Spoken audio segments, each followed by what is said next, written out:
In 1863, a Chiricahua Apache chief, lured by a promise of peace, was bound, seared with glowing bayonets, and executed his skull boiled for science. In 1890, a Lakota leader was gunned down by his own kin, his stripped body discarded without honor. These were not deaths in battle, but deliberate acts of erasure meant to crush native resistance. Why did these chiefs, who stood for their people's survival, face such cruelty, and why have their stories been shrouded in silence? Watch to uncover the harrowing truth. Tecumseh, a Shawnee leader born around 1768 in what is now Ohio, stood as a towering figure in the early 19th century, driven by a vision to preserve native lands against the relentless tide of American expansion.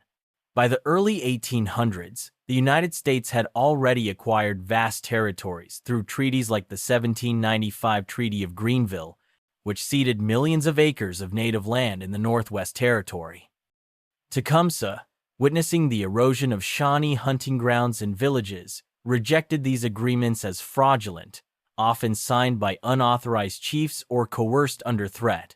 He sought to forge a confederacy of tribes, from the Great Lakes to the Mississippi, uniting groups like the Shawnee, Miami, and Potawatomi. His plan was ambitious, a coalition strong enough to halt the American advance. By 1811, his efforts had drawn thousands of warriors to Prophetstown, his brother Tenskwatawa's spiritual and political hub, alarming U.S. officials. Historian John Sugden, in his 1997 biography Tecumseh, A Life, estimates that Tecumseh's confederacy rallied over 3,000 warriors from at least 14 tribes, a feat unmatched in native resistance.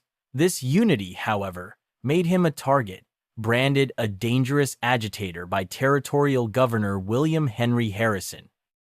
In 1812, Tecumseh's vision found a precarious ally in the British during the War of 1812, a conflict sparked by American grievances over British naval blockades and territorial ambitions in Canada.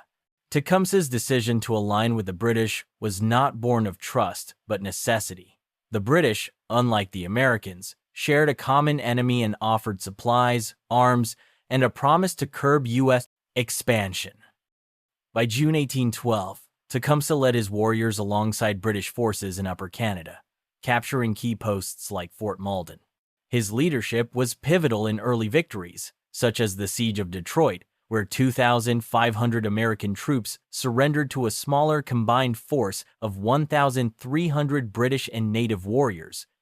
Yet, as historian Colin Calloway notes in The Shawnees and the War for America, 2007, Tecumseh's alliance was fraught with tension.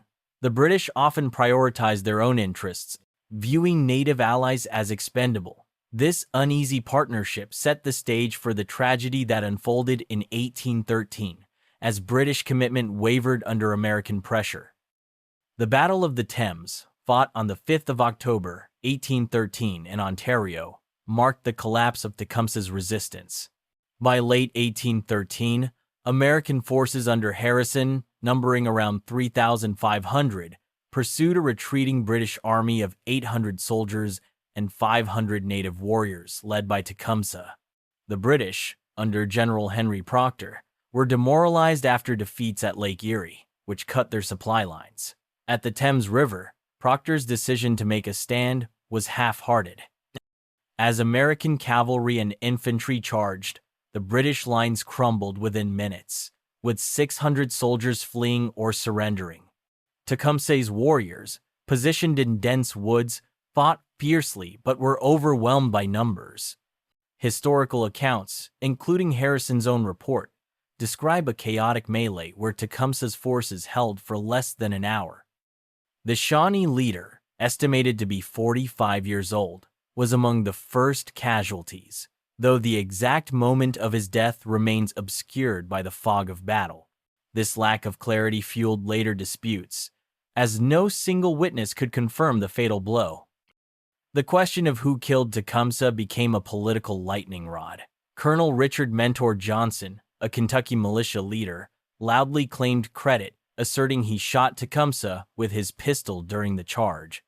Johnson's claim, though unsupported by primary accounts, became a cornerstone of his 1836 vice presidential campaign, with supporters chanting, "Rumpsy Dumpsy, Colonel Johnson killed Tecumseh."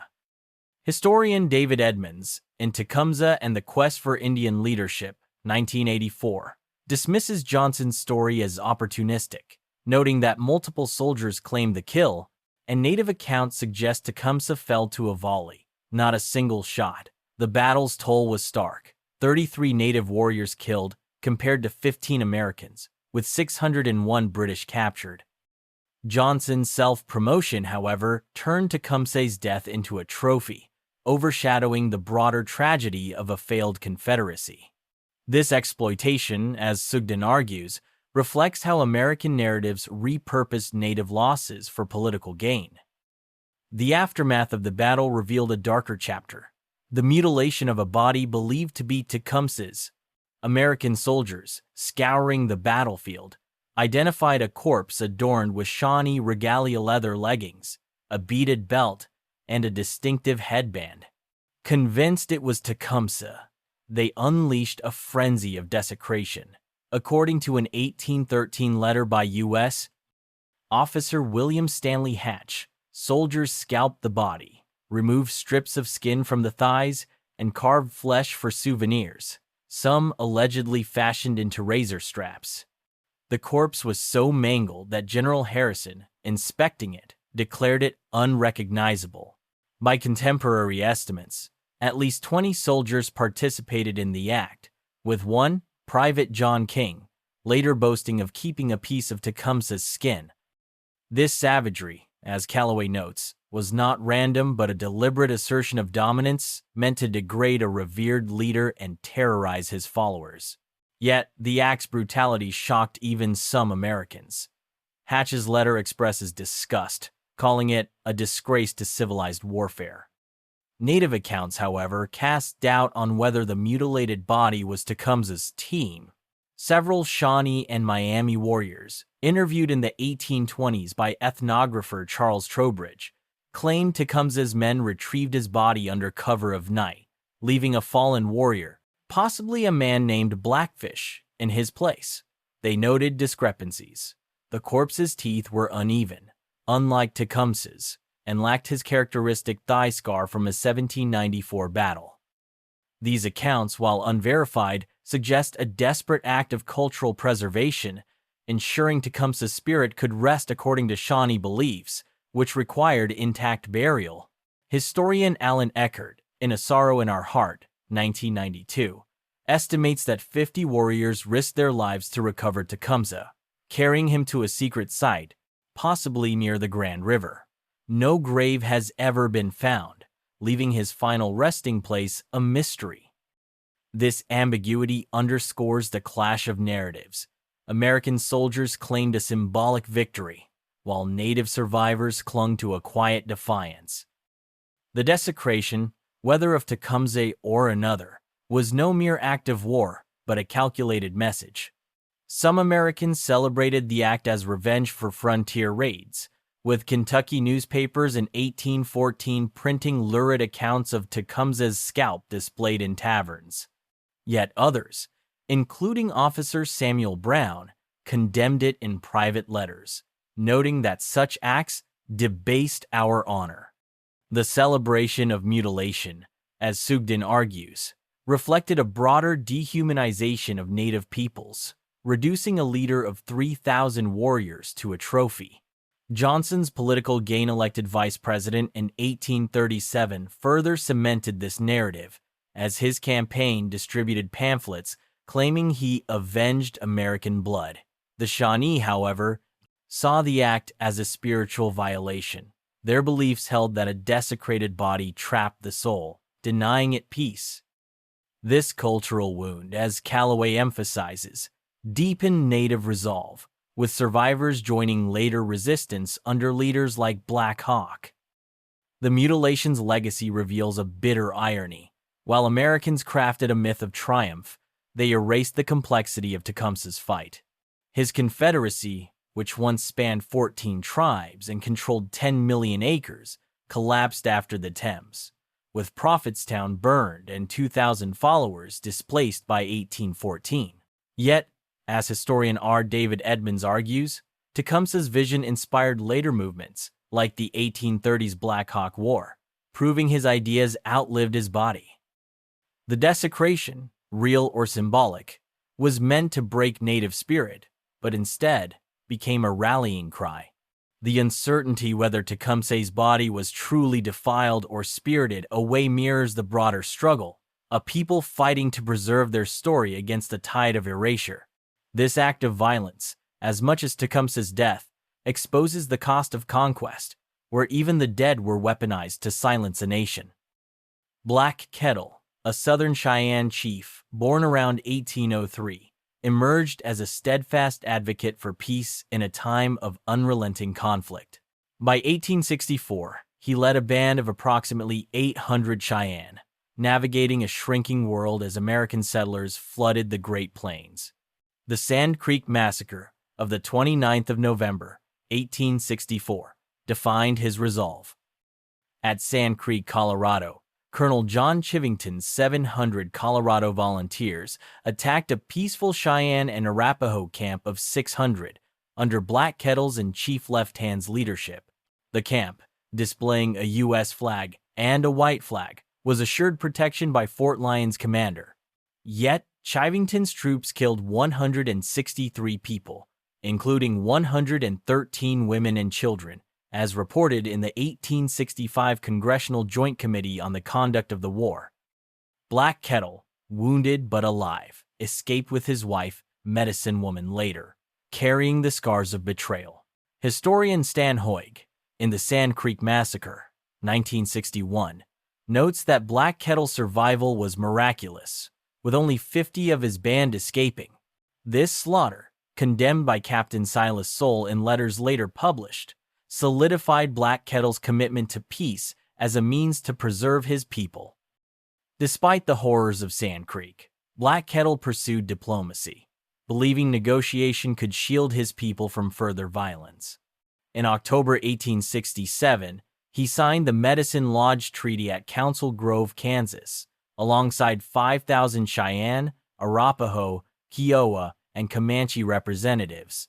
The treaty promised the Cheyenne a reservation in Indian Territory, modern Oklahoma, annual supplies and protection from settler incursions, in exchange for ceding 3 million acres of traditional lands. Black Kettle, representing 1,200 Southern Cheyenne, saw the treaty as a last hope for stability. However, as historian Ari Kelman details in A Misplaced Massacre, 2013, the U.S. government failed to deliver promised goods, with only 20% of pledged supplies reaching the Cheyenne by 1868. Raids by young Cheyenne warriors, frustrated by hunger and broken promises, continued, undermining Black Kettle's efforts.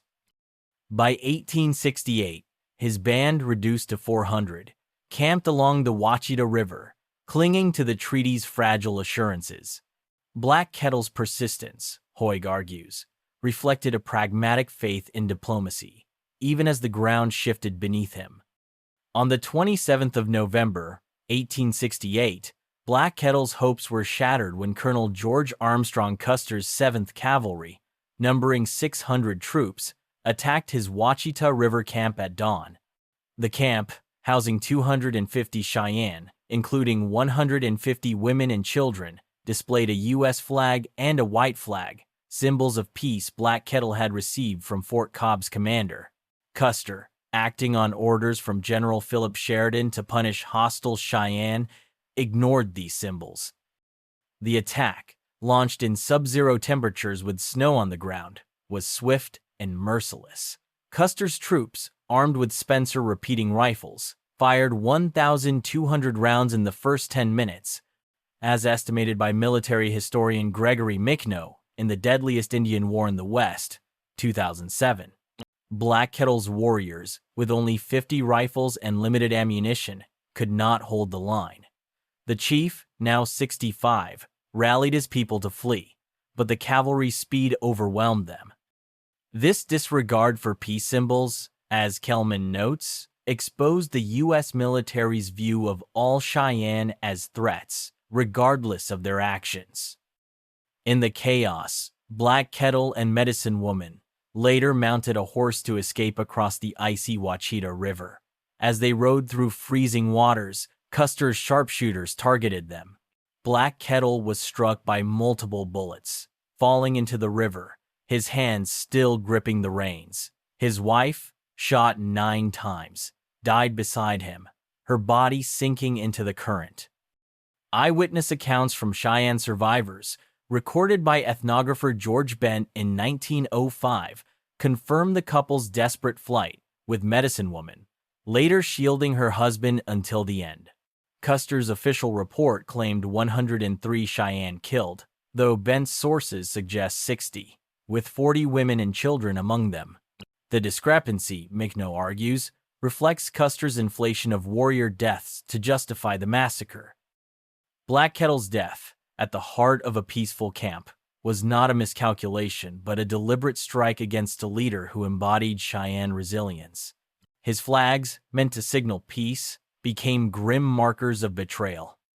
The massacre extended beyond Black Kettle's death, as Custer's troops unleashed a frenzy of destruction.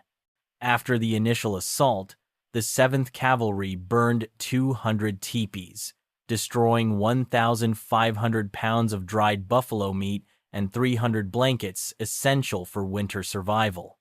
They slaughtered 800 ponies, leaving the Cheyenne without transport or food. Soldiers bayoneted wounded survivors, with Private David L.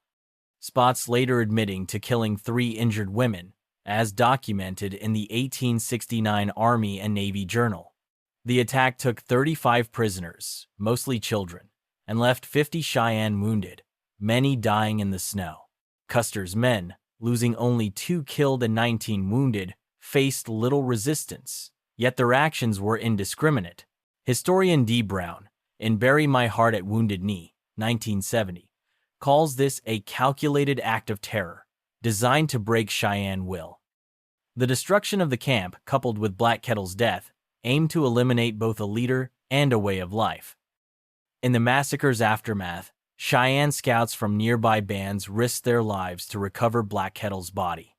Led by Chief Little Rock, 20 warriors navigated the ravaged camp under moonlight, finding Black Kettle half submerged in the river, his hands frozen around the reins. They performed a traditional burial, wrapping him in a buffalo robe and placing him on a scaffold, as described by Bent's Cheyenne informants.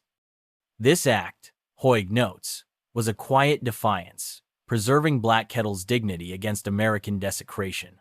The burial site, likely near modern Cheyenne, Oklahoma, remains unmarked, a testament to the Cheyenne's determination to honor their chief. By 1869, Little Rock's band joined 2,000 Cheyenne in surrendering at Fort Sill, their spirit battered but unbroken. Black Kettle's burial, though secret, symbolized a refusal to let his legacy be erased, even as his people faced displacement.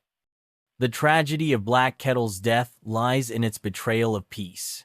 His faith in treaties and flags, rooted in a desire to protect 400 Cheyenne, was met with 600 rifles and no mercy.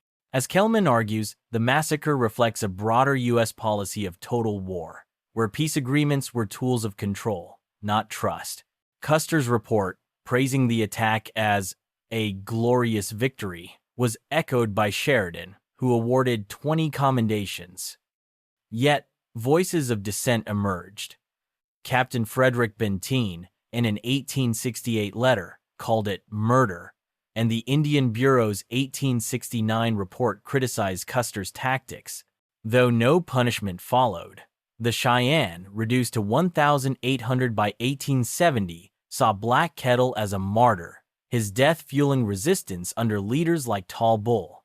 Brown notes that his murder hardened Cheyenne hearts, leading to raids that cost 200 settler lives by 1869. Black Kettle's flags, now blood-stained, became symbols of a peace that never stood a chance. This betrayal carries a bitter lesson. Black Kettle's diplomacy, though heroic, collided with a system that valued land over lives. His death, as Hoig emphasizes, was not an isolated act, but part of a campaign that displaced 10,000 Plains Indians by 1870. The Medicine Lodge Treaty, meant to secure 1,200 Cheyenne, was nullified by 1868, with 80% of its terms unmet. Custer's massacre, killing 25% of Black Kettle's band, aimed to crush a leader who dared to trust. Yet, as Brown argues, Black Kettle's legacy endures in Cheyenne oral traditions, where his name evokes sacrifice.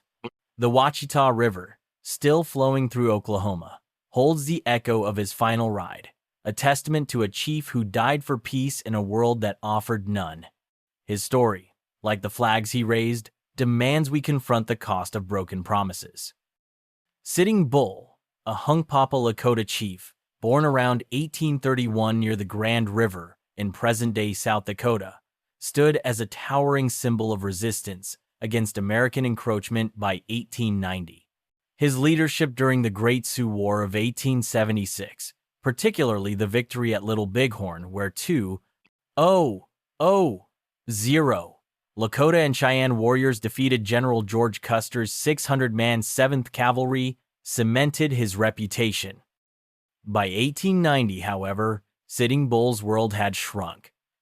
Confined to the Standing Rock Reservation, he led a band of 1,200 Hunkpapa under the watchful eye of Indian agent James McLaughlin. The reservation, spanning 2.3 million acres but reduced by the 1889 Dawes Act to 1.1 million, offered little freedom.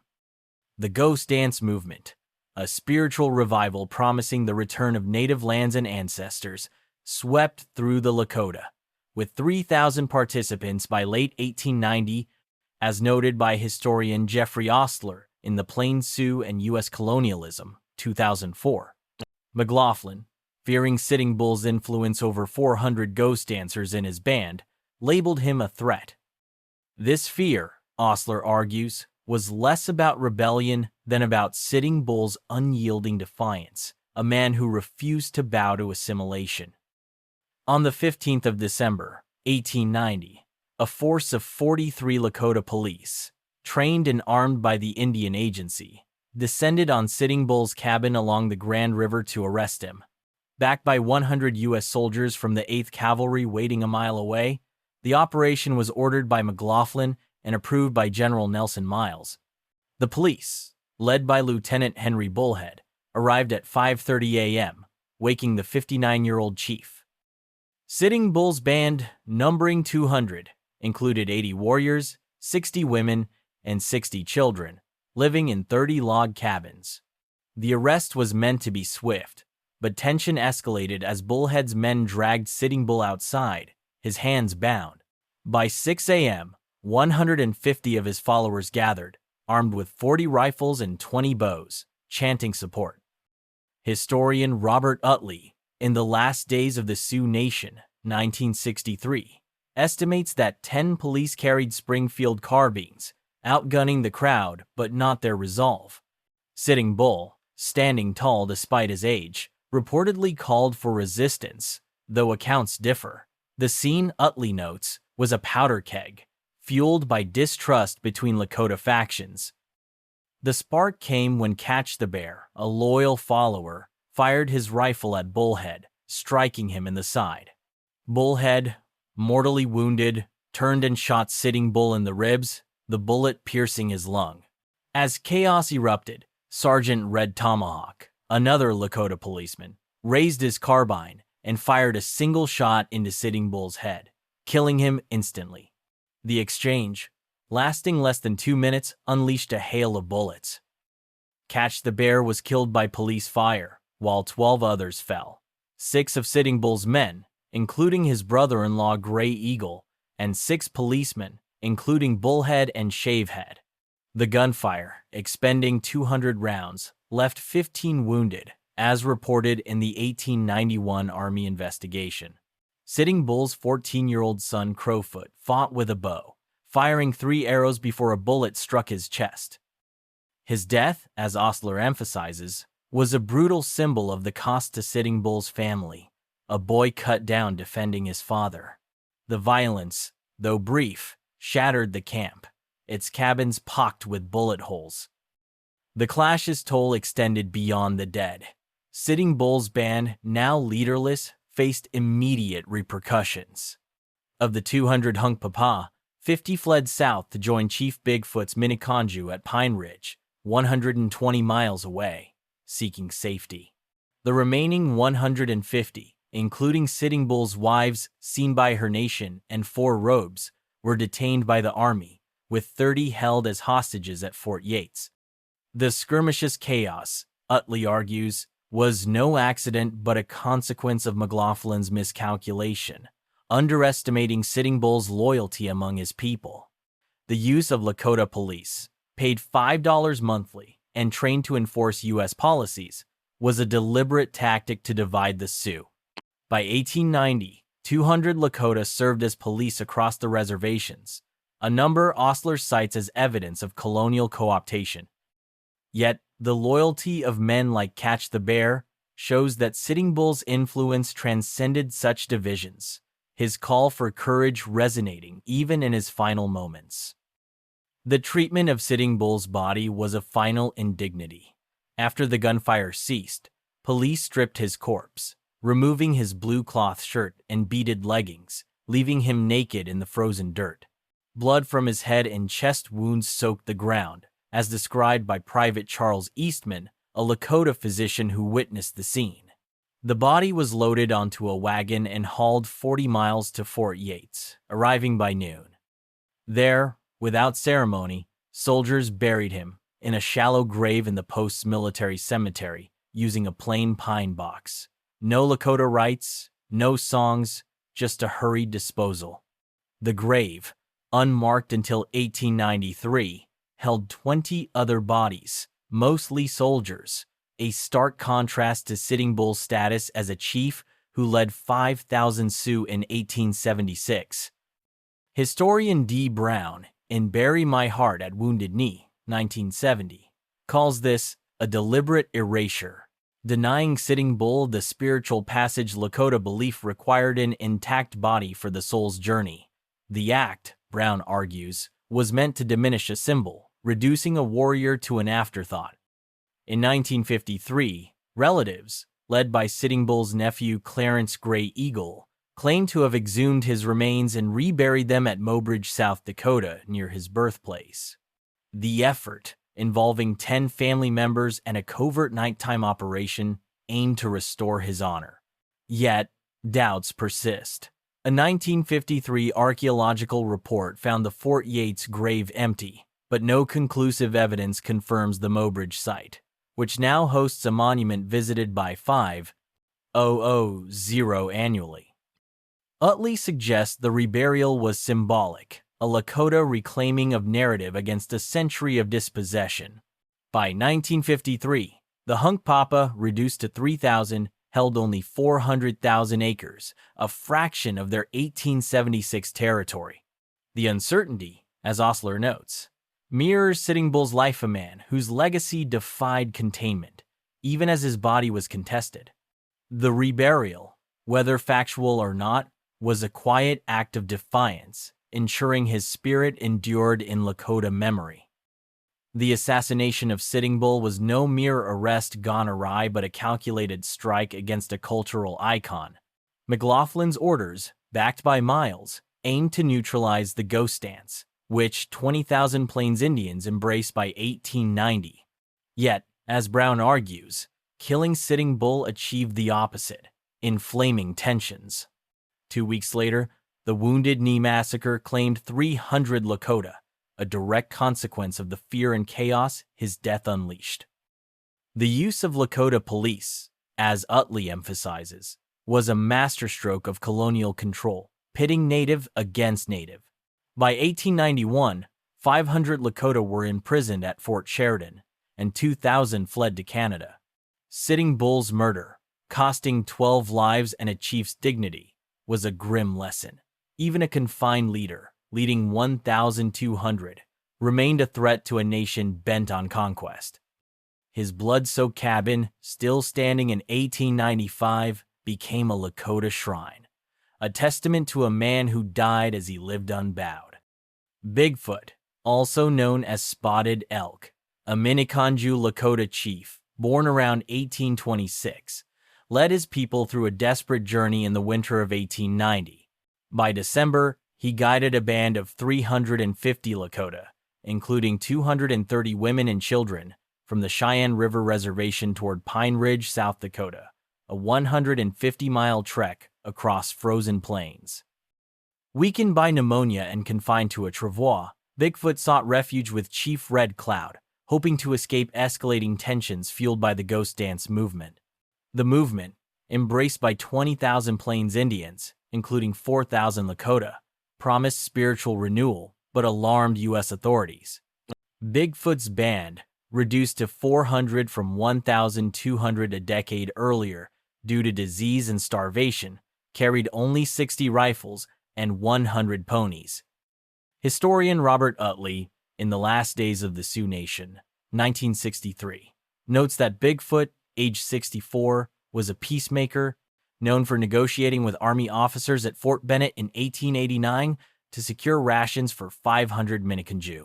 His journey, Utley argues, was a flight from fear, not a call to arms, as his people faced 2,000 U.S. troops deployed across the Dakotas. On the 28th of December, 1890, the 7th Cavalry, under Major Samuel Whitside, intercepted Bigfoot's band near Porcupine Butte, 5 miles from Wounded Knee Creek. The cavalry, numbering 500 men with 4 Hotchkiss cannons, surrounded the Lakota, who raised the white flag to signal surrender. Whitside, aware of Bigfoot's illness, ordered the band to camp at Wounded Knee Creek under guard. The camp, consisting of 120 men, 150 women, and 80 children, set up 90 teepees in a narrow valley, surrounded by 400 carbines and artillery on a nearby hill. The Lakota, exhausted after a 10-day march in sub-zero temperatures, had only 2,000 rounds of ammunition compared to the cavalry's 50,000. Army reports, cited by historian Jeffrey Ostler in The Plains Sioux and U.S. Colonialism, 2004, confirm Bigfoot's compliance, with no hostile actions recorded. Yet, Colonel James Forsyth, arriving that night with 200 additional troops, assumed command and positioned his forces for conflict, not containment. Ostler argues this escalation reflected a military mindset that viewed all Lakota as threats, regardless of their intent. The next morning, the 29th of December, Forsyth ordered the Lakota disarmed, a process fraught with mistrust. At 8 a.m., 120 Lakota men were summoned to a council area, while 350 soldiers formed a cordon around the camp. Bigfoot, too weak to walk, was carried on a blanket, coughing blood from advanced pneumonia. The Lakota surrendered 40 rifles, leaving 20 hidden in teepees, as estimated by Captain George Wallace's 1891 report. Tensions rose when Black Coyote, a deaf warrior aged 25, hesitated to relinquish his Winchester rifle, unaware of orders due to his disability. As 2 soldiers grabbed him, his rifle discharged into the air, a single shot that unleashed havoc. Within seconds, the 7th Cavalry opened fire, their Springfield carbines unleashing 1,500 rounds in the first minute, as calculated by military historian John Gray in Centennial Campaign, 1976. The Hotchkiss cannons, firing 52-pound shells per minute, tore through teepees, killing indiscriminately. Gray notes that 80% of Lakota casualties occurred in the first 10 minutes, a testament to the overwhelming firepower. The spark, accidental or not, exposed the cavalry's readiness to slaughter. Bigfoot, lying near the council area, was among the first killed. Wrapped in a tattered blanket, he raised a hand perhaps to signal peace, perhaps in reflex, before multiple bullets struck his chest and head. Cheyenne survivor Louise Weaselbear, interviewed in 1930 by ethnographer John Nyhard, described Bigfoot's body riddled like a sieve, with 10 wounds visible. His death, at the outset of the massacre, symbolized the futility of his peace efforts. The 7th Cavalry's barrage killed 90 Lakota men, 110 women, and 50 children, totaling 250, according to a 1891 Army estimate, later revised to 300 by Lakota oral accounts. The cavalry lost 25 men, with 39 wounded, likely from crossfire, as survivor Black Elk noted in Black Elk Speaks, 1932, that soldiers shot each other in the confusion. Women and children, fleeing up a ravine, were pursued and gunned down, some as far as 2 miles away. Osler calls this a deliberate extermination, with soldiers trained to target all Lakota, combatant or not. The massacre's scale was staggering, its brutality unrelenting. Soldiers fired 10,000 rounds, leaving 500 bullet holes in the camp's teepees, as documented by Army photographer George Traeger. The Hotchkiss guns, each manned by a 5-man crew, expended 200 shells, shredding 60 teepees and killing 70 non-combatants, Gray estimates. Survivor Dewey Beard, in a 1920 interview, recounted finding 30 children dead in a ditch, their bodies stacked like firewood. Soldiers, including Private William Piano, admitted to shooting wounded survivors point blank, with 20 such executions reported in the 1891 Army Inquiry. The carnage left 100 Lakota wounded, 50 of whom died within days, abandoned in the snow. General Nelson Miles, inspecting the site on the 1st of January, 1891, condemned the massacre, writing in his report that women and children were hunted like game. His outrage, Utley notes, stemmed from the violation of military honor, yet no officer faced court-martial, a silence that shielded the guilty. After the shooting stopped, the dead were left where they fell, blanketed by a blizzard that dumped 12 inches of snow. Bigfoot's body, frozen in a grotesque pose, lay near the council area, his legs twisted and face distorted by pneumonia's agony. Traeger's photographs, taken the 1st of January, captured his corpse, eyes open, foam crusted around his mouth, a haunting image reproduced in 500 newspapers by 1892. The 250 Lakota dead, including 80% non-combatants, were scattered across a 1-mile radius, with 60 found in a ravine called Dead Man's Gulch. On the 3rd of January, a civilian burial crew, paid $2 per body, collected 200 corpses, many frozen in death's contortions. They were dumped into a single 20-foot-long trench on a hill, without Lakota rites or markers, as reported by the Omaha World Herald. Survivor Joseph Horncloud, in a 1900 letter, mourned the lack of ceremony, noting that 40 bodies were never found, likely scavenged by wolves. Utley argues this mass grave was a final insult, erasing individual dignity in death. The so-called Battle of Wounded Knee, a term mocked by historian D. Brown in Bury My Heart at Wounded Knee, 1970, was no battle but a slaughter, its 19 medals of honor, a grotesque irony. By 1891, 1,000 Lakota had surrendered at Pine Ridge, and 2,000 fled to Canada, their resistance broken. Bigfoot's band, once 350 strong, was reduced to 50 survivors, most wounded. The massacre, costing 250 lives, was a calculated act to crush the ghost dance and Lakota autonomy, as Osler asserts, with 5,000 troops ensuring compliance by spring 1891. Brown calls it the last gasp of Sioux freedom, a tragedy rooted in Bigfoot's futile trust in a white flag. The trench, still visible at Wounded Knee, holds 200 souls, a silent indictment of a nation's ambition. Bigfoot's death, like his life, was a testament to a people betrayed, their peace met with bullets and their graves with indifference. Victorio, a Cheyenne Apache chief born around 1825 in what is now New Mexico, led a relentless campaign of survival in 1880, guiding his people through a gauntlet of U.S. and Mexican forces.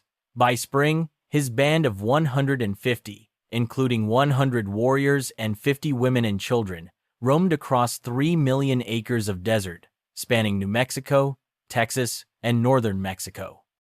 The Apache, reduced to 2,000 from 10,000 a century earlier due to disease and war, faced constant pressure from 4,000 U.S. troops and 2,500 Mexican soldiers. Victorio, known for his guerrilla tactics, struck 20 settlements in 1879, killing 50 settlers and seizing 1,000 cattle, as documented by military historian Robert N. Watt in Apache Tactics, 1830-1886, 2012. His raids, targeting supply lines and isolated ranches, frustrated U.S.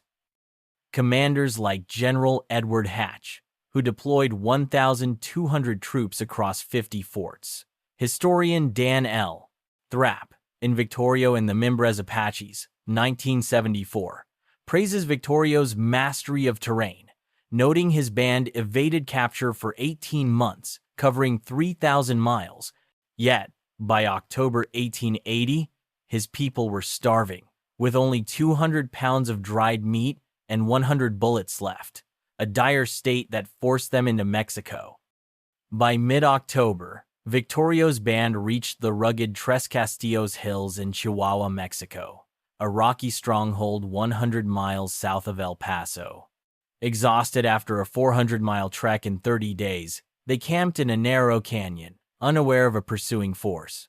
Their supplies dwindled to 50 blankets and 20 canteens, with 30 warriors too weak to fight, as estimated by Mexican military records cited by Thrapp. The Apache, traditionally numbering 800 Chihenne in 1870, had lost 300 to smallpox and 100 to earlier skirmishes. Victorio, aged 55, led with precision, posting 20 scouts to watch for enemies. But his band's desperation, 10 children under 5 were near death from hunger clouded their vigilance. U.S. Army reports from Fort Bliss note that Victorio's raids had cost 200 American lives since 1878, making him a priority target. His survival, Thrapp argues, was a testament to Apache resilience, but the noose was tightening as both nations coordinated to crush him. The Tres Castillos ambush, as Watt observes, was less a battle than a trap, exploiting Victorio's weakened state. On the 14th of October, 1880, Colonel Joaquin Terrazas, commanding 350 Mexican soldiers and 100 Tarahumara scouts, launched a devastating ambush at Tres Castillos. The Mexican force, armed with 400 Remington rifles and 10,000 rounds, struck at dusk, catching Victorio's band off guard. The Apache, with only 80 functional rifles and 20 bows, fought from rocky outcrops, but their position offered little cover. Terrazas' troops fired 2,000 rounds in the first hour, killing 30 Apache, including 10 women hiding in a cave, as detailed in the 1880 Chihuahua military report. Victorio's warriors, numbering 70 at the start, lost 20 in the initial volley, leaving 50 to hold a shrinking perimeter. The Tarahumara, skilled trackers paid 50 pesos per scalp, outflanked the Apache, cutting off escape routes. Historian Edwin R. Sweeney, in From Cochise to Geronimo, 2010, estimates the battle lasted 3 hours, with 500 Mexican bullets striking Apache positions. Victorio's band, down to 30 fighters by nightfall, faced annihilation in a fight Thrapp calls a massacre born of vengeance. The exact manner of Victorio's death remains shrouded in dispute, a reflection of the chaos and competing narratives. Mexican records claim Private Mauricio Corredor shot Victorio through the heart at 8 p.m., his body falling near a boulder. Corredor, awarded 200 pesos, described Victorio's red headband and silver necklace, details confirmed by Terrazas' report. However, Apache oral accounts, recorded by ethnographer Eve Ball in 1950 from survivor Nana, insist Victorio, seeing defeat, used his knife to end his life, slashing his throat to avoid capture. Nana, Victorio's lieutenant, claimed 10 warriors witnessed this act, a choice aligning with Apache values of autonomy. Sweeney leans toward the Mexican account, citing Corredor's specificity, but Thrapp notes the Apache version reflects Victorio's character a leader, who evaded capture 15 times since 1877. The battle's toll was stark: 78 Apache killed, including 20 children, with 68 captured. Only 10 escaped, including Nana, who later led 50 raids. The ambiguity of Victorio's death, Watt argues, underscores how victors shaped the story, marginalizing Apache voices. A Tarahumara scout, named Juan Zozobra, scalped Victorio's body, claiming a 2,000 peso bounty, a sum equivalent to $40,000 today. Victorio's long black hair, streaked with gray, was unmistakable, displayed in Chihuahua's plaza to 1,000 cheering spectators, as reported by the El Paso Herald in 1880. The scalp, preserved in alcohol, was sent to Mexico City, a gruesome trophy of conquest. Mexican soldiers, per Terrazas's orders, left Victorio's body unburied, alongside 50 others, scavenged by vultures within days.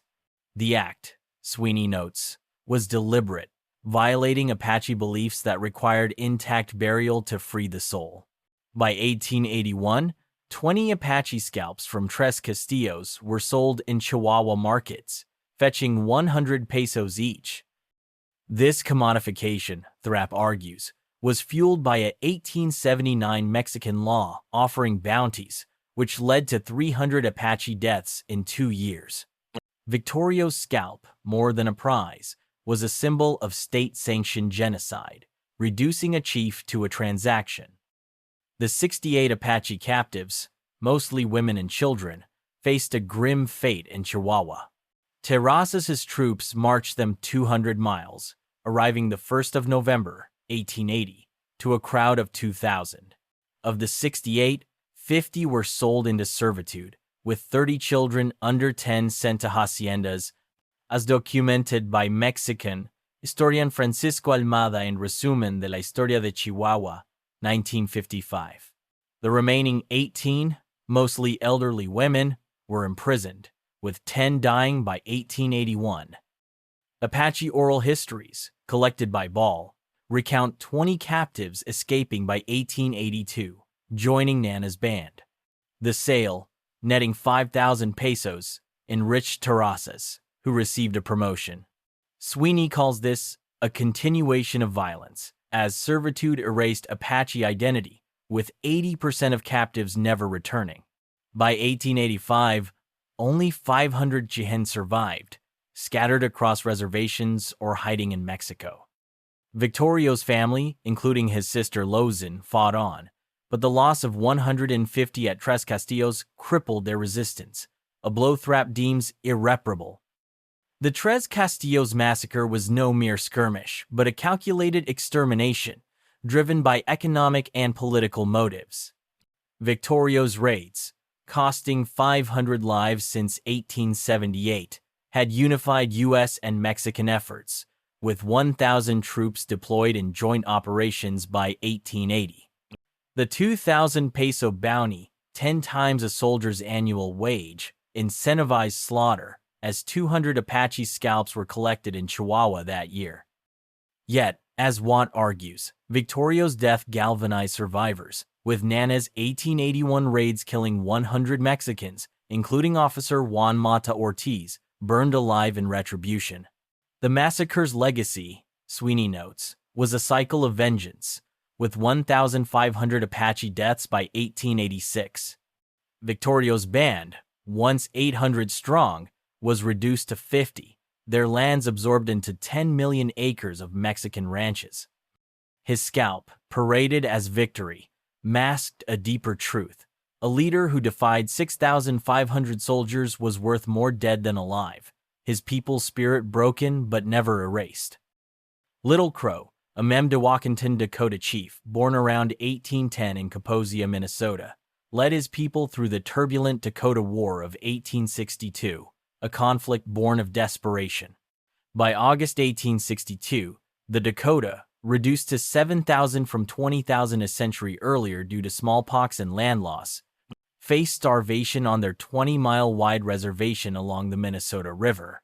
The 1851 Treaty of Traverse des Sioux had ceded 24 million acres of Dakota land, leaving 1.4 million acres.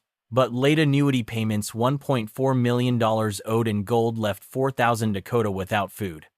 Little Crow, aged 52, initially resisted war but led 800 warriors after settlers killed 5 Dakota, sparking attacks that killed 400 settlers in 1 month, as documented by historian Gary Clayton Anderson in Little Crow, spokesman for the Sioux, 1986. The war, costing 100 Dakota lives, ended in defeat at the Battle of Wood Lake, with 2,000 U.S. troops crushing 1,200 warriors. Little Crow, leading 500 survivors, fled north to Canada, leaving 1,800 Dakota imprisoned at Fort Snelling. Anderson notes Little Crow's reluctance, quoting his speech, "We are only little herds of buffalo left scattered." His exile, however, was not the end. In June 1863, Little Crow, now 53, returned to Minnesota with his 16-year-old son, Wawanapa, seeking food and refuge. The Dakota War had displaced 3,000 Dakota, with 1,000 joining Little Crow in Canada, but hunger drove him back. His band, reduced to 200, hid in the Big Woods, 50 miles west of Minneapolis, surviving on berries and stolen crops. On the 3rd of July, near Hutchinson, Little Crow and Wawanapa, foraging in a raspberry patch, encountered Nathan Lamson, a 45-year-old settler, and his 18-year-old son Chauncey. The Dakota, armed with a double-barreled shotgun, numbered 2 against the Lamson's single rifle. At 6 p.m., a tense standoff erupted when Nathan demanded Little Crow's identity. Little Crow fired first, missing both Lamsons, who returned fire. Chauncey's bullet struck Little Crow in the chest, piercing his lung, as detailed in the 1863 coroner's report. The chief collapsed, blood pooling in the dirt, while Wawanapa fled, carrying his father's gun. Historian Kenneth Carley, in the Sioux Uprising of 1862, 1976, estimates the exchange lasted 10 seconds, a chance encounter that ended a chief's life. Little Crow's death, though swift, marked the beginning of a grotesque spectacle. The Lamsons, unaware of their target's identity, dragged his body 2 miles to Hutchinson, tying it to a horse. The corpse, weighing 160 pounds and clad in a black coat, was identified by 20 townsfolk who recognized Little Crow's scarred wrist, a mark from an 1840s duel. On the 4th of July, 1863, a crowd of 500 gathered, fueled by the war's 600 settler deaths. Townsmen stuffed firecrackers into Little Crow's nose and ears, detonating them in a macabre celebration, as reported by the St. Paul Pioneer Press. The explosions, numbering 50, mutilated his face, leaving burns and powder stains. His body was then dumped in a slaughterhouse pit, half buried in animal waste, alongside 200 pounds of offal. Carley notes that 100 residents visited the pit over 2 days, some taking fingers and hair as souvenirs. Anderson calls this a ritual of vengeance, reflecting settler rage but also a deliberate desecration to erase Dakota dignity. The violation of Little Crow's body extended beyond Hutchinson. On the 5th of July, his scalp, still bearing singed hair, was cut off by butcher William Glencross, who sold it for $10 to a local merchant. The scalp, 12 inches wide, was sent to the Minnesota Historical Society, where it joined 20 other Dakota scalps collected in 1862. In August, Army Surgeon William Mayo exhumed the body, removing the skull and arm bones, which were cataloged as Specimen 47 at the state capitol. By 1879, the skull and scalp were displayed in St. Paul, viewed by 5,000 visitors annually, as recorded by the Society's logs. The exhibit, labeled Chief Little Crow, Sioux Leader, remained until 1915, when Dakota protests led to its removal. His remains, stored in a basement, were returned to his grandson Jesse Wakeman in 1971, who buried them in Flandreau, South Dakota, with 50 attendees. Anderson argues the display was a public warning meant to deter Dakota resistance, but it also sparked shame among 200 Minnesotans who petitioned for its closure in 1890. Nathan Lamson and Chauncey received bounties for their act, a chilling endorsement of violence. The Minnesota legislature awarded Nathan $500, equivalent to $12,000 today, and Chauncey $75 for the scalp, as authorized by an 1863 law offering $25 per Dalton Dakota scalp. By 1864, 300 scalps had been collected, netting $7,500 per state records. The Lamsons, unaware of Little Crow's identity until after the shooting, became local heroes, with 1,000 attending the 10th of July rally honoring them. Yet, the Minneapolis Tribune in 1863 reported 50 residents condemning the bounties, calling them blood money. Carly notes the payments reflected a broader policy. Minnesota spent $200,000 on bounties during the war, incentivizing 1,500 settler attacks on Dakota. Little Crow's death, though accidental, was thus monetized, his body a commodity in a state-sanctioned vendetta. Anderson argues this normalized brutality, turning a chief into a trophy to justify 30,000 Dakota displacements by 1865.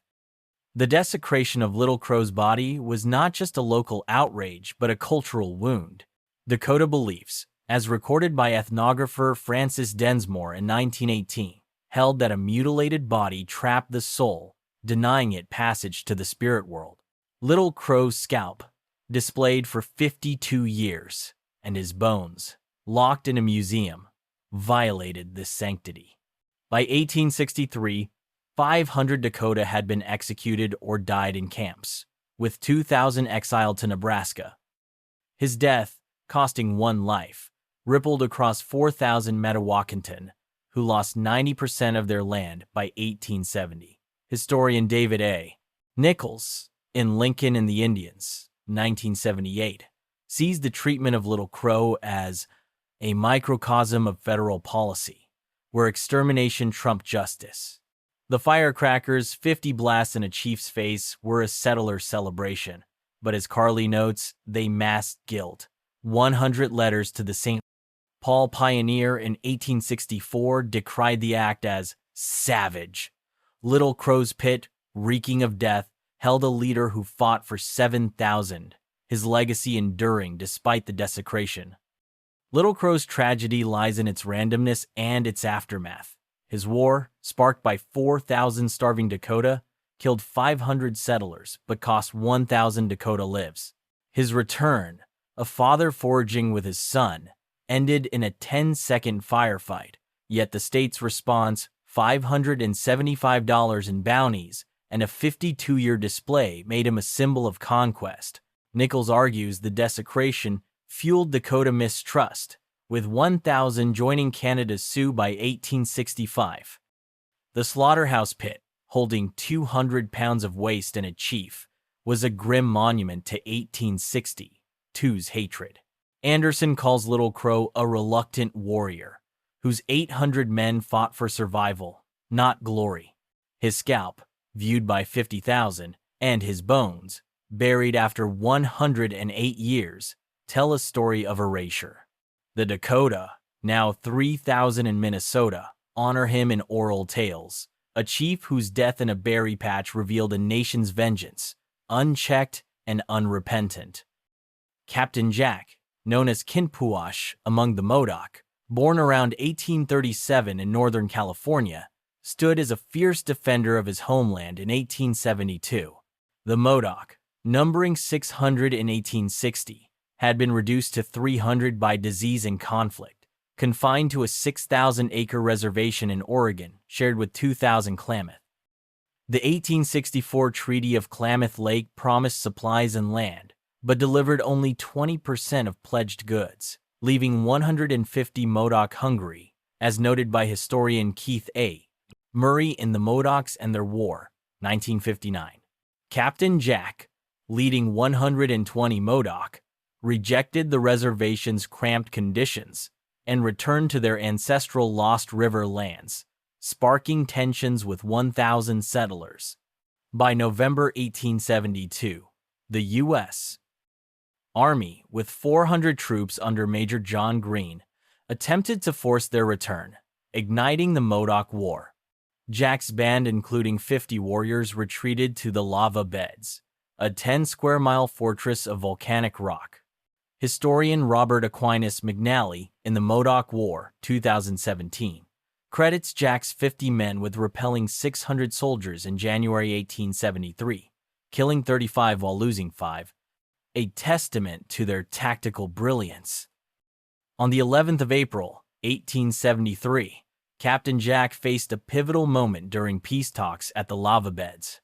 General Edward Canby, commanding 1,000 troops, met Jack's band of 70, including 20 warriors, under a white flag.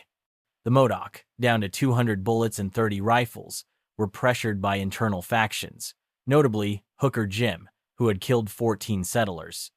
Jack, aged 36, sought a reservation on Lost River, but Canby offered only return to Klamath. Modoc elders, fearing surrender meant death, urged Jack to act. At 11 a.m., as 10 negotiators sat on blankets, Jack drew a hidden revolver and shot Canby in the face, killing him instantly. The only U.S. general killed in the Indian Wars. Jack's men killed Reverend Eleazar Thomas, wounding interpreter Frank Riddle, before fleeing. Army reports confirm 500 rounds fired in the 10-minute clash, with 5 Modoc escaping unharmed. Murray argues Jack's act was coerced, noting his warning to Riddle's wife Toby to stay away, suggesting reluctance. McNally, however, sees it as a desperate gamble, costing Jack his people's trust and escalating the war. The killing of Canby unleashed a relentless U.S. response, shattering Modoc resistance.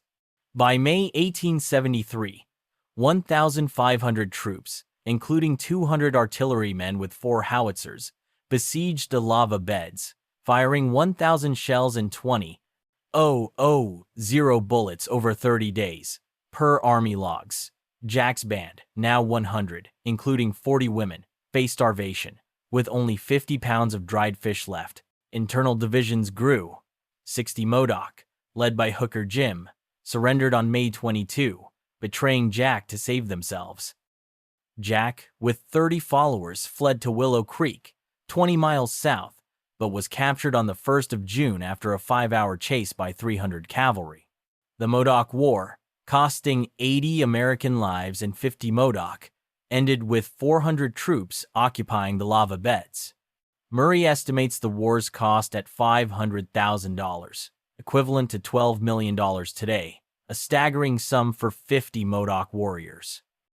McNally argues Canby's death, while a tactical error, was a bold defiance, as Jack's band held off 30 times their number for 6 months, a feat unmatched in the Indian Wars. On the 3rd of October, 1873, Captain Jack faced execution at Fort Klamath, Oregon, a grim spectacle of military justice. After a 5-day court-martial in July, attended by 20 officers, Jack and 3 others, Shawnee John, Black Jim, and Boston Charlie, were sentenced to hang for Canby's murder. The trial, held 50 miles from the lava beds, heard 30 witnesses, none Modoc, and lasted 10 hours, as recorded in the 1873 Army Judge Advocate General's report.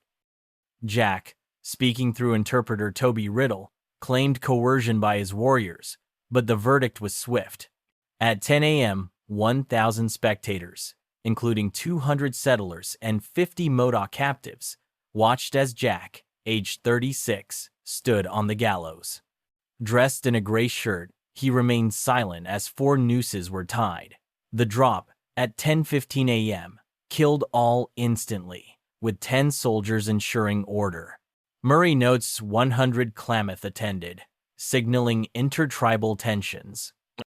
McNally calls the execution a public crucifixion, meant to deter resistance, yet Jack's stoicism, refusing to beg, left 500 spectators uneasy, per the Oregonian. The desecration of Captain Jack's body followed, a chilling act cloaked in science. Hours after the hanging, Army surgeon Henry McElderry severed the heads of Jack and his 3 companions, using a bone saw in a 20-minute procedure, as detailed in the 1873 Fort Klamath medical log. Jack's head, identified by its braided hair, was preserved in alcohol and shipped to the Army Medical Museum in Washington, D.C., joining 200 native skulls. By 1874, it was displayed in a glass case viewed by 10,000 visitors annually, labeled Kinpuash, Modoc Chief. In 1898, the Smithsonian acquired it, storing it with 1,000 native remains until 1989, when 50 Modoc descendants secured its return. Murray estimates 300 native heads were collected by the Army from 1860 to 1880, a practice justified as craniology to study racial differences. McNally condemns this as ghoulish pseudoscience, noting 20 Army surgeons were tasked with such collections in 1873. Jack's head, a trophy of conquest, stripped his humanity, his body buried in an unmarked grave holding 10 others at Fort Klamath. The Modoc's fate after Jack's death was a final blow to their identity. By November 1873, the 153 surviving Modoc, including 80 women and 40 children, were exiled to Oklahoma's Quapaw Agency, a 4,000-mile journey by train. The 1864 treaty's promises were voided, with 90% of their 6,000-acre reservation redistributed to settlers by 1875. In Oklahoma, 50 Modoc died of malaria within 2 years, leaving 100 by 1880, per Bureau of Indian Affairs records. Jack's wife, Lizzie, and daughter, Rose, aged 5, were among 70 sent to a 200-acre plot, surviving on 500 pounds of flour monthly. Murray notes 20 Modoc returned to Oregon in 1909, but 80 remained, their culture eroded by 50 years of displacement. McNally argues the exile was cultural genocide, as 80% of Modoc traditions, like the Sweat Lodge, vanished by 1900. Jack's resistance, costing 130 lives, delayed but could not stop the loss of 10,000 acres to 2,000 settlers. His head, displayed for 25 years, was a grim reminder. Even in death, a chief's fight was reduced to a specimen, his people scattered, their lands stolen. White Antelope, a southern Cheyenne chief, born around 1789, stood as a beacon of peace in a time of relentless conflict. By November 1864, he led a band of 600 Cheyenne, part of a larger camp of 1,000 Cheyenne and Arapaho, near Sand Creek in southeastern Colorado. The Cheyenne, reduced to 8,000 from 20,000 a century earlier due to smallpox and warfare, faced mounting pressure from 10,000 settlers flooding the Pikes Peak gold rush. White Antelope, a respected diplomat, had signed the 1851 Treaty of Fort Laramie, securing 40 million acres for the Cheyenne, but the 1861 Treaty of Fort Wise slashed this to 4 million, sparking distrust. In October 1864, he met Major Edward Wynkoop at Fort Lyon, receiving assurances of safety for his camp, which flew a U.S. flag and a white flag. Historian Stan Hoig, in the Sand Creek Massacre, 1961, notes that White Antelope, aged 75, believed these symbols would protect 400 women and children in his band.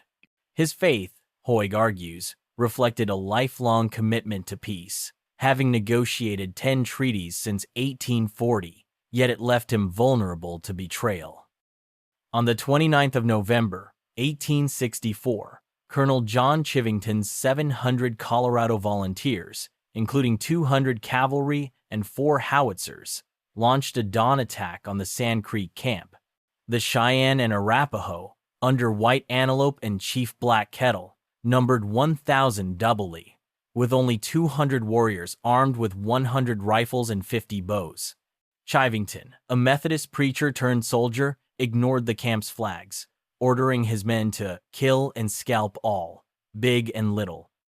The assault, firing 2,000 rounds in 20 minutes, caught the camp asleep, as detailed in the 1865 Congressional Joint Committee on the Conduct of the War.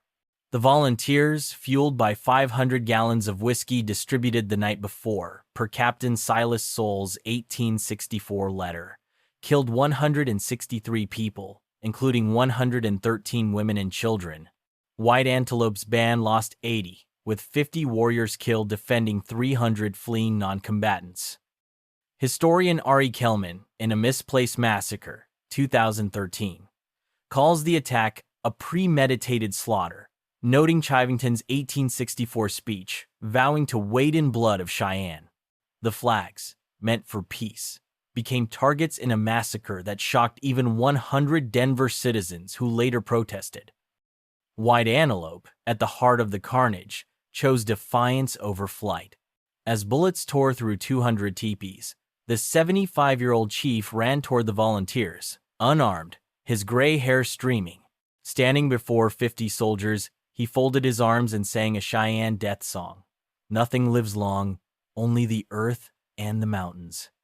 Within seconds, a volley from 10 Springfield rifles struck his chest, killing him instantly, as recounted by Arapaho survivor Left Hand in an 1865 military inquiry.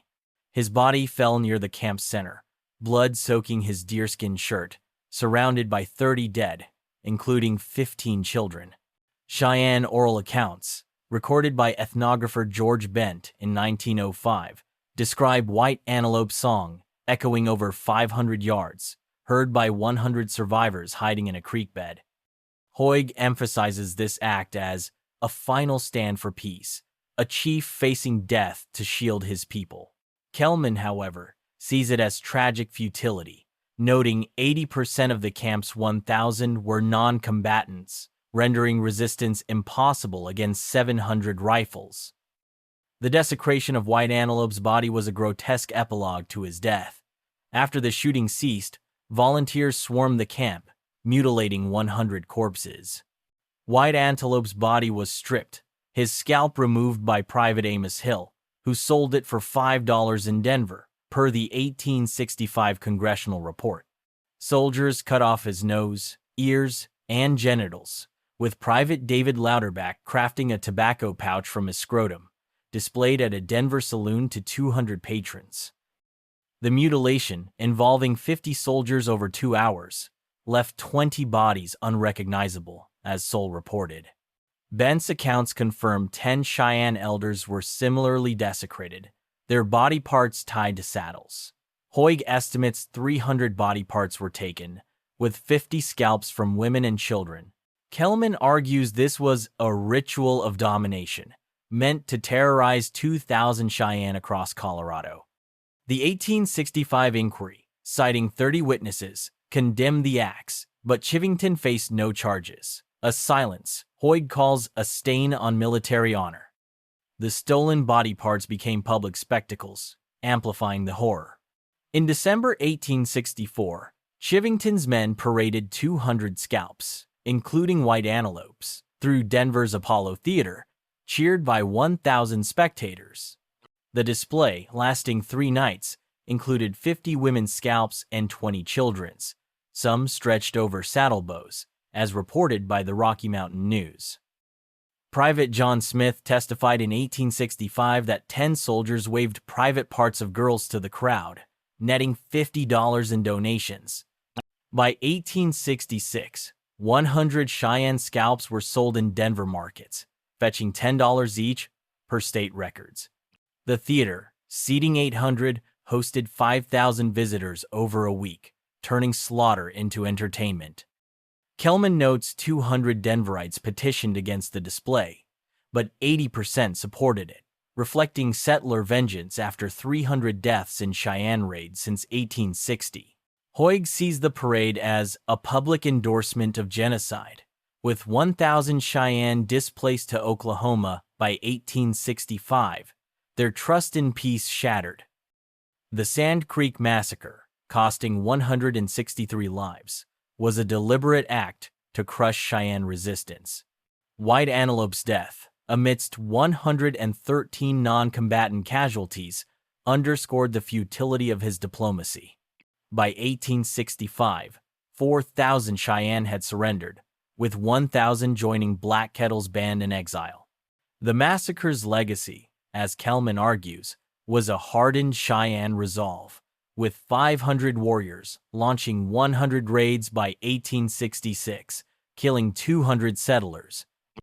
Soul's 1864 letter, published in 1865, exposed 50 atrocities, yet Chivington's 1866 Senate testimony justified the attack, claiming 500 hostiles killed, a lie debunked by 20 witnesses. Hoig estimates 80% of White Antelope's band perished, leaving 120 survivors.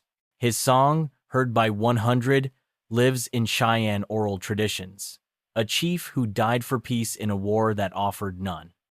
Sand Creek's 200 dead, buried in unmarked pits, remain a scar, with 5,000 Cheyenne honoring them annually, a testament to a leader betrayed by flags and a nation's greed. Mangas, Coloradas, a Chiricahua Apache chief, born around 1793 in present-day New Mexico, stood as a formidable leader in the winter of 1863, his towering frame and strategic mind, a bulwark against encroaching American and Mexican forces. By January, he led a band of 300 Chiricahua, down from 1,500 a decade earlier due to smallpox and relentless warfare. The Apache, numbering 4,000 across all bands, faced 3,000 U.S. troops and 2,000 Mexican soldiers, who controlled 20 forts across 5 million acres of Apache territory.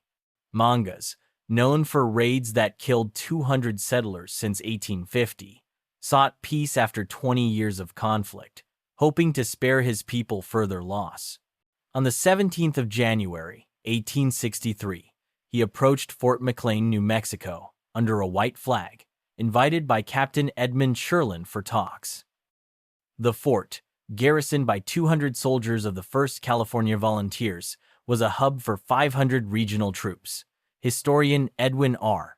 Sweeney, in Mangas, Coloradas, chief of the Chiricahua Apaches, 1998, notes that Mangas, aged 70, carried scars from 10 battles, his decision to negotiate reflecting exhaustion but not surrender. His trust, Sweeney argues, was a calculated risk, born of 5 failed treaties since 1846. At Fort McLean, Mangas, Coloradas was betrayed in a chilling act of duplicity. On the 18th of January, Brigadier General Joseph Rodman West, commanding 1,000 troops in New Mexico, ordered his death, ignoring the truce flag. At 8 p.m., 20 soldiers seized Mangas, binding his wrists and ankles with rope, and locked him in a guardhouse. West, stationed 10 miles away, sent explicit orders, "I want him dead by morning." The guards, led by Sergeant Samuel Johnson, taunted Mangas, heating 4 bayonets in a fire until they glowed red. Over 2 hours, they pressed the blades into his legs and feet, burning 15 wounds, as detailed in an 1863 report by Lieutenant James Gorman, a witness. Mangas, defiant, spoke through interpreter John Clark. "I am not a child to be played with." At 11 p.m., Private John Ryan shot him in the chest with a Sharps rifle, and Sergeant Johnson fired a revolver into his head, ensuring death. The volley, expending 5 rounds, left 10 witnesses, per Gorman's account. Sweeney estimates 50 soldiers knew of the plan, with 20 present, calling it a cold-blooded execution, masked as a peace talk. The white flag, seen by 100 troops, was a cruel lure, its violation a stark breach of military honor. West's attempt to cover up the murder was as brazen as the act itself.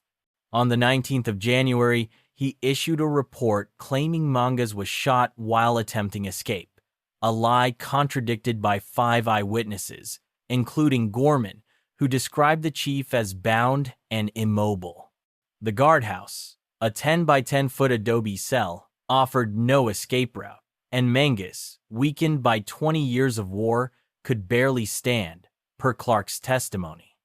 West's deception, circulated in the Santa Fe Gazette, was accepted by 200 local settlers but challenged by 50 Army officers in private letters, as noted by historian Robert M. Utley in The Indian Frontier, 1984. The murder cost one life but ignited outrage among 1,000 Chiricahua, who learned of it within weeks. Sweeney argues West's lie was strategic, deflecting blame from 500 troops under his command, whose 1862 campaigns had killed 100 Apache. The execution, planned by 10 officers, was no spur-of-the-moment act, but a deliberate strike to eliminate a chief who led 300 warriors, a man whose raids had cost 500 lives since 1855. Utley calls it a calculated betrayal, designed to break Apache resistance through terror. The desecration of Mangas Coloradas's body was a final, grotesque insult, steeped in the era's perverse fascination with science. On the 20th of January, Army Surgeon John T. Clark exhumed the body, severing the head with a 12-inch saw in a 30-minute procedure, as recorded in the fort's 1863 medical log. The skull, boiled in a 20-gallon pot to strip flesh, was cleaned over 4 hours, yielding 10 pounds of bone, per Clark's notes. Clark claimed it was for phrenological study, a discredited practice involving 200 native skulls collected by the Army since 1850. Sweeney suggests the skull was sent to the Smithsonian, though 1890 records listed as missing. One of 50 Apache remains unaccounted for. The body, minus the head, was dumped in a dry creek bed 2 miles from the fort, scavenged by coyotes within 3 days, per Gorman. A soldier, Private Thomas Hardy, took the scalp, selling it for $20 in Tucson, where 100 viewed it, per the Arizona Miner. Utley estimates 300 native bodies were mutilated in New Mexico from 1860 to 1870, a practice ordered by 20 surgeons. Sweeney condemns this as a violation of Apache spirituality, noting their belief that a desecrated body traps the soul, a wound felt by 2,000 Chiricahua. The murder and mutilation of Mangas Coloradas ignited a firestorm of Apache vengeance, reshaping the Southwest's conflicts. By February 1863, 500 Chiricahua, led by Cochise and Geronimo, launched 50 raids, killing 200 settlers and 100 soldiers over 2 years, per Army reports. The 1863 attack on Lieutenant John Thompson, whose head was taken, was a direct reprisal, costing 10 lives. By 1886, 5,000 Apache deaths and 2,000 U.S. casualties marked the 25-year war, as Sweeney details. The Chiricahua, reduced to 1,000 by 1870, lost 90% of their 5 million acres to 10,000 settlers. West's orders, executed by 20 men, were a spark. But the desecration, Utley argues, was the fuel, with 80% of Apache raids post-1863 targeting forts like McLean, where 200 troops died. Clark's science, claiming to study 10 skulls, was a farce, per 1870 Smithsonian critiques, yet it justified 50 mutilations. Mangas's death, costing one life, cost thousands more. His headless body, a grim symbol of a peace betrayed and a people unbowed. Mangas Coloradas's betrayal, like the fates of the 8 chiefs before him, lays bare a history of broken truces and desecrated bodies, designed to crush native spirits. These leaders, warriors, and peacemakers fought for their people's survival, yet their stories were buried under narratives of progress. As we honor their resilience and mourn their losses, one question lingers: how can we reckon with this past to forge a future that respects native sovereignty and dignity?